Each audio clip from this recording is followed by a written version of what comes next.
Hello, everybody. I am excited to introduce Christina and David. I'm going to fix the mic for them in 1 second.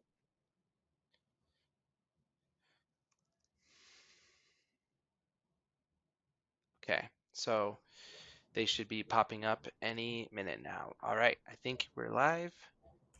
Hello, Christina, and David, can you hear me? We can hear you. Yep. Yeah, Okay, perfectly. well, I'm super happy to introduce Christina, the head of partnerships at Ubidots, and David, head of customer success and product at Ubidots. So thank you guys so much for coming up, and I will let you have the stage from here. Perfect. Thank you. Thank you, Danny and Iotera, for organizing this event. It's been super fun. We've been listening to all the speakers, and it's great to see the Topies running around and dancing. Yeah. So we'll share screen, and I hope you enjoy our session. Okay. Just give us 1 sec. And if you could give me 1 second, uh, as they're pulling up their screen share, I'd also like to announce that there is another talk going on right now. It's Christian. Maria is up at Rack Wireless on the plateau stage next, and Christian is going to come up after this. So thank you so much, and the floor is all yours, Christina and David. Perfect. Thank you, Danny. Thank you, Danny. And thank you, everybody, for being here. So, what we want to show you today is our tough lessons learned on an IoT business. And it's funny because it's like we decided on this name. It's not that we don't believe you, and we're going to tell you why right now. So, first, just introducing ourselves. I'm Cristina from Ubidots. I'm also head of business development, and I deal with special projects, new partners, and just a bunch of internal things, making things happen. Awesome. Hello, everyone. I'm really happy to be here. Danny, thank you again for this space. Open up the mics to us. My name is David Sepulveda. I'm the head of customer success at Ubidots, and I'm just stoked to be here. Hope you enjoy all these lessons we've learned in the past 3 to 4 years. Yeah, we've Just both been at the company for 3 years now, so it's pretty fun Exactly. learning these tough lessons. And So- also because we do more things than just work. I love singing, I love music and arts in general. And on my side, I'm a diver, right? So beyond IoT, which is my day-to-day time passing, well, I dive whenever I can. Okay, so what is Ubidots? So this is super brief, just to let you know where do we sit in the IoT spectrum and where are these lessons coming from. So we are basically an IoT platform. We provide a whole set of tools for companies out there to be able to rapidly develop and launch solutions for end users. So something very important to mention here is that we are on a B2B spectrum and not the commercial IoT. And we try for our platform to be as horizontal as possible. So we serve industries like smart cities, healthcare, manufacturing, water management, you name it. So this graph, as Agustin showed before in his talk here at PDC, it's very important to tell you that our take on the market is the industrial IoT. So it's basically industrial gateways, the B2B spectrum. And with consumer, it's like, no, not us. So, okay. So with no further ado, what are our top lessons learned? Yeah, so we will basically talk about three basic lessons. The first one, and I think it's very important because it reminds us about the time where we began at Ubidots. So it's don't bite more than you can chew, right? It talks about taking more of the market than is actually possible. Second would be those lessons where actually we learned that we needed to say no. But we now know. And at the end, basically, and just plain as it is, IoT is not that easy as some people say. Okay.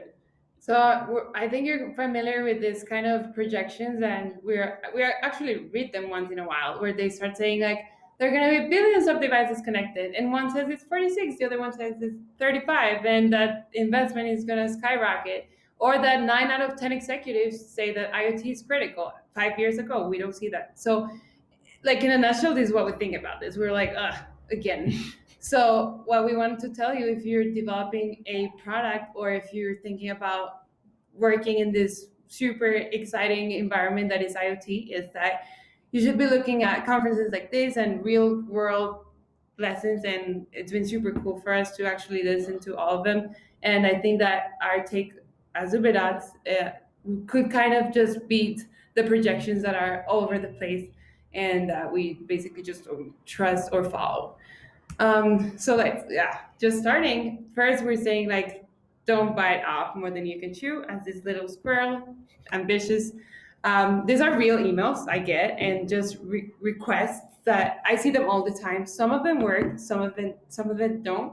And it's like, hey, I need more than 30,000 devices, or oh, can you send me an enterprise quote? Or I'm planning to connect 2,000 units for my proof of concept, but I'm going to scale quickly to 10,000. And okay, I see this like almost per week base. And this is actually how we came with the title, that it's not that we don't believe you, but like, show me your devices connected. Yeah, exactly. And to make an example out of that situation, we had a use case with a multinational company serving the HVAC IoT industrial market, right? And the first thing they told us is that they were looking to connect thousands of devices in the next 12 months, right?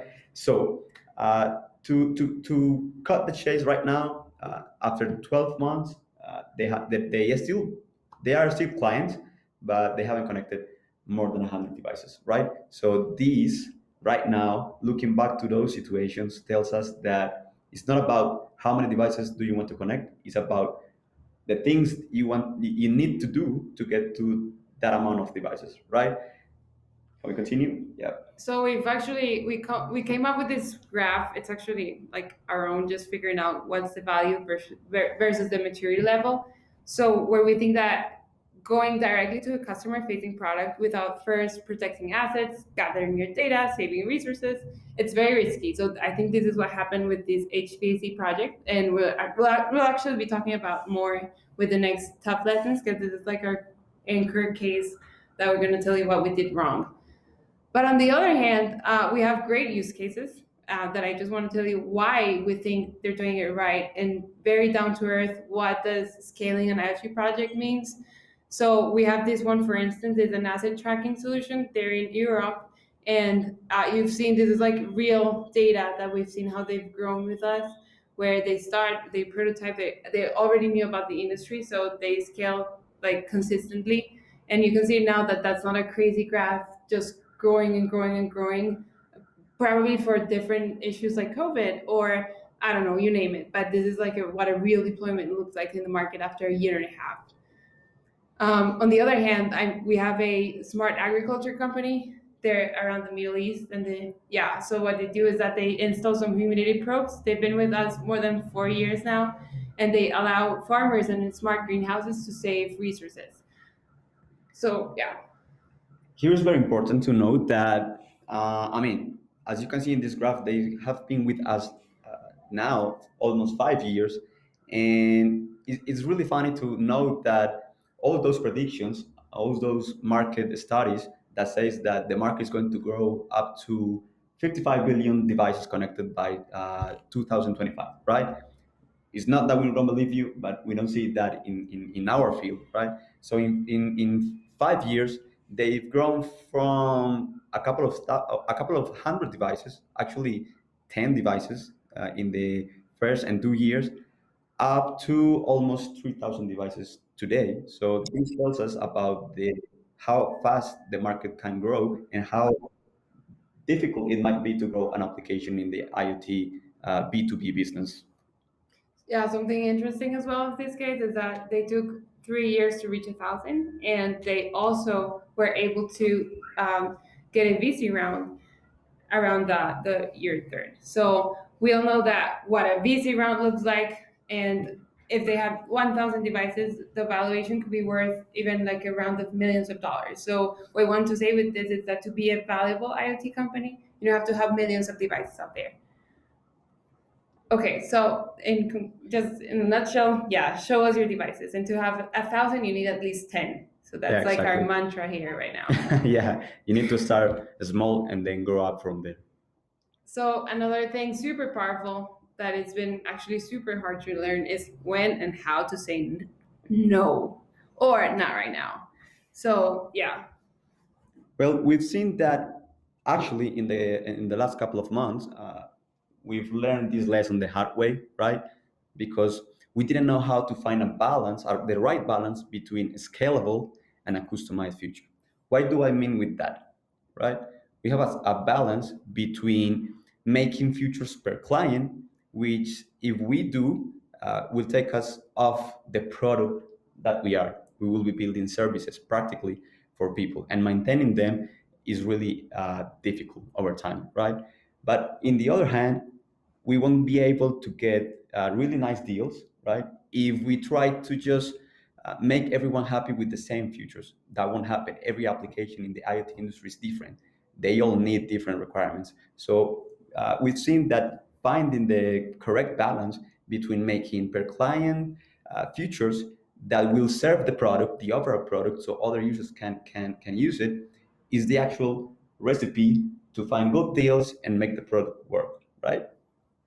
So one story that we have here, and if you remember once again the HP's AC use case that we had, that's a time that when we did not say no. So we were super excited about it, and we commit a lot of professional services because they had a couple of deal breakers that they had to find in our platform, and we went ahead and just literally did everything. And if we were about to do it right now, that would be worth in like thousands of dollars in professional services, and we just did them.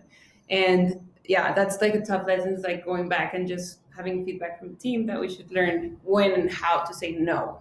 And as you remember, I told you just a couple of minutes ago, that deal didn't grow as we thought, right? So we committed a lot of engineering resources, making new features that at the end, it didn't happen anything, right? Nothing happened right there in the application side. So Exactly. that's a hard lesson because it's disappointed. We feel it in our hearts. We would love to see those applications grow and actually become big clients of ours and see the IoT actually as a growing industry. So our second use case right now, or Or lesser story, yeah. story, yeah, is one that I find particularly close to me. Right, we found a company that in the technicals they were really prepared to deploy their IoT solutions. Right, so I committed a lot of time myself as the head of customer success, just talking about integrations, how we can map our platform to some other platform that they already have in place, right? And we forgot about something really important. We simply get lost in the technicals. We never talk about the budget, right? So I personally forgot about we are making a business, right? So we need to not only talk technicals, but how are we going to proceed to make the project and the application grow?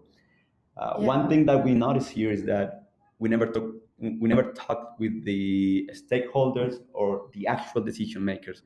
And after 2 months that we deliver some needed features for their application, again, nothing happened, right? So it's not only about the technicals; it's also connecting with the right people that we move forward the projects. Absolutely. And also, this case is interesting because it's actually pretty recent, and it was this big telco with around 60,000 employees, and they were serving more than 20 IoT verticals. So we were like, oh wow, this is like a great project, right? So, but we realized that they were asking for a lot of integrations, and they wanted a completely different product that we have. And it's just nice to see how we eventually, in like the second meeting, all of us in tandem were like, we're not doing this. So that was a good no at the right time. And actually, the price that they would pay was worth 2 years of enterprise license, that would be great for like our revenue, but we knew when and how to say no because that was not our product. Exactly. Just to comment on that one, I remember this one, of course. I mean, the budget was huge, and it was there. We could get those deals, but in the product side, we as a product company, as Ubidots, as an IoT-enabled platform, would make almost a complete new backend just for those integrations, and it simply wasn't worth it. So Nobody at all could have used that. exactly, So yeah, exactly. No one would only this use big, them. yeah, telco. So on the bright side, yeah, learning how to say no allows us to, if we say 50 no's, we have at least 5 yes that we're going to fully commit and deliver and move our internal troops of engineers to make things happen, to comply with timing, with delivery, and that's great. And we've had like a couple of really cool projects recently that makes us very proud as a team, like how to continuously say no in order to being able to say yes, and saying yes for real. Yeah, exactly. And beyond saying yes for real, there's an important aspect about this lesson. We learn it, we apply it, and we see the results, right? So today, as Christy said, we have managed to engage into conversation, into projects with real clients that are growing with us, and we are delivering the futures they need. But it's hard. I It's mean, we're hard. still learning. That's like a day to day, very, very thin line of how to say no. And yeah, and but at that's this cool. and at the same time, those new features we are working with, those particular projects are serving other clients in our customer base, so we are including them in our product base, and that's simply great. Ubios is growing in terms of functionalities and features and product. Yay.